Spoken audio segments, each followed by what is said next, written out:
Welcome to the channel about news from around the world.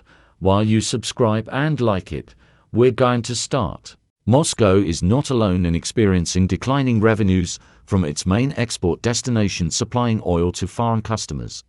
It is not only Moscow that is experiencing a decline in its main export destination oil supplies to overseas customers. Therefore, Riyadh's current actions show at least nervousness and that the kingdom has gone for broke, in addition to the Middle East's largest supplier cutting production. Saudi state-owned Saudi Aramco has sharply raised prices for July oil supplies. Chinese companies resented this approach of artificially pressuring the market and attempting to boost industry profitability at the expense of their wallet and instantly reduced orders by 20%. Such a window of opportunity would obviously open up further opportunities for Russian cheap oil. And then there is Iran, which continues to increase its exports in spite of the sanctions, spoiled by the availability of a huge choice of suppliers with better price offers. The three largest Chinese energy companies have refused to ship a total of 10 barrels of oil from Saudi Arabia in July. Y Energy Intelligence said. According to the publication, China turned out to be unhappy, deeming the increase in Saudi oil prices for July unfair.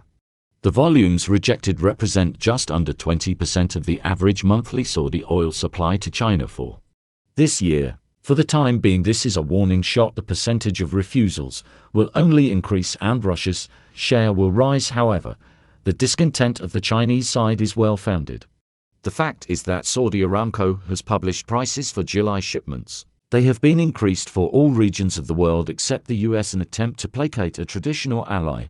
Depending on the grade, the markup for Asia rose by $1.80 to $2.5 per barrel.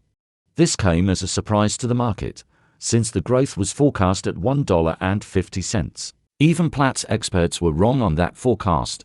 Increase of the markup on Saudi oil would occur in parallel with the reduction of production by 1 MMBPD, which the kingdom announced at the last OPEC Plus ministerial meeting. But this, as became apparent later, did not bring an increase in the value of oil on the global market, so the Saudis decided to act aggressively and on their own, bypassing the alliance. It also seems that this will not bring much success and will not make much sense. Rather, the supplier will lose customers, as any buyer in the world always has a huge amount of oil ready for shipment from Russia or Iran to choose from, and at below competitive prices.